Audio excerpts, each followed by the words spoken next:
In the midst of life's noise, there is a voice calling out, offering guidance, understanding, and life itself.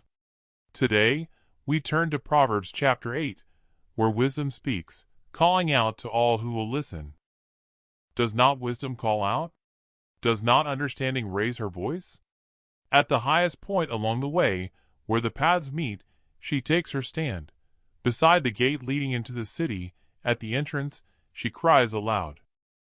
In ancient cities, the gates were places of business, judgment, and discourse.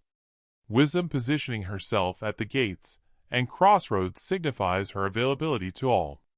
Unlike the deceptive call of temptation in Proverbs 7, wisdom speaks openly and truthfully.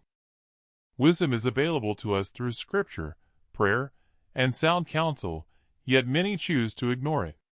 Social media, entertainment, and worldly voices often drown out wisdom's call.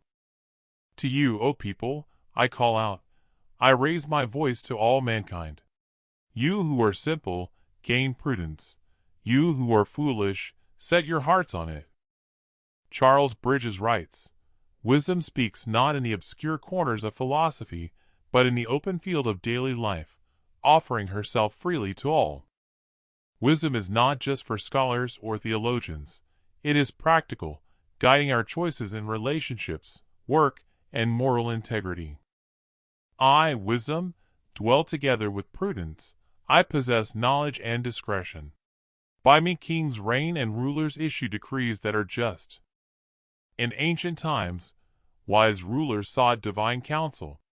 In 1 Kings 3 verses 9 to 12, Solomon himself, who wrote Proverbs, prayed for wisdom above all else.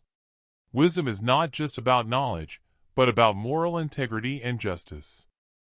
Leadership, whether in politics, business, or the home, must be grounded in godly wisdom, not just intelligence or power.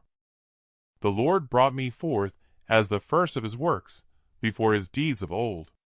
I was there when he set the heavens in place. Many theologians see this as a foreshadowing of Christ. Matthew Henry comments, this is an evident allusion to the eternal existence of Christ, the wisdom of God, who was with him from the beginning. As 1 Corinthians 1 verse 24 says, but to those whom God has called, both Jews and Greeks, Christ the power of God and the wisdom of God. Jesus, as the wisdom of God, should be our foundation. Without Christ, our pursuit of wisdom is incomplete. Now then, my children, listen to me. Blessed are those who keep my ways. For those who find me find life, and receive favor from the Lord. But those who fail to find me harm themselves. All who hate me love death. This chapter ends with an urgent plea. Choose wisdom and find life.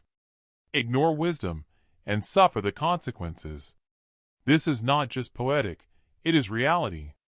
The choices we make today shape our future. Proverbs 8 is more than poetry, it's an invitation. Wisdom calls out to you today. Will you listen? Thank you for watching Ancient Wisdom Modern Life. Please stay tuned for a full reading of Proverbs chapter 8 from the New Living Translation. If this video helped you, don't forget to like, subscribe, and share. Comment below, how has God's wisdom impacted your life? Until next time, stay wise. Listen as wisdom calls out. Hear as understanding raises her voice.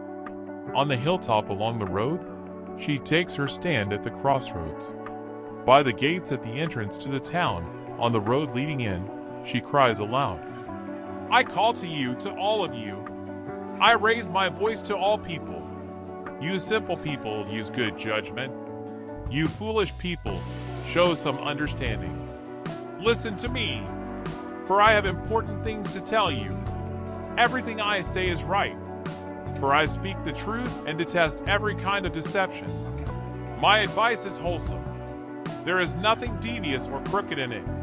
My words are plain to anyone with understanding, clear to those with knowledge. Choose my instruction rather than silver, and knowledge rather than pure gold. For wisdom is far more valuable than rubies. Nothing you desire can compare with it. I, wisdom, live together with good judgment. I know where to discover knowledge and discernment. All who fear the Lord will hate evil. Therefore, I hate pride and arrogance, corruption and perverse speech. Common sense and success belong to me. Insight and strength are mine. Because of me, kings reign, and rulers make just decrees. Rulers lead with my help, and nobles make righteous judgments. I love all who love me. Those who search will surely find me. I have riches and honor, as well as enduring wealth and justice. My gifts are better than gold, even the purest gold, my wages better than sterling silver. I walk in righteousness, in paths of justice. Those who love me inherit wealth. I will fill their treasuries. The Lord formed me from the beginning, before he created anything else. I was appointed in ages past, at the very first, before the earth began. I was born before the oceans were created, before the springs bubbled forth their waters. Before the mountains were formed, before the hills, I was born. Before he had made the earth and fields, and the first handfuls of soil. I was there when he established the heavens, when he drew the horizon on the oceans. I was there when he set the clouds above, when he established springs deep in the earth. I was there when he set the limits of the seas, so they would not spread beyond their boundaries. And when he marked off the earth's foundations, I was the architect at his side. I was his constant delight, rejoicing always in his presence. And how happy I was with the world he created, how I rejoiced with the human family. And so, my children, listen to me, for all who follow my ways are joyful.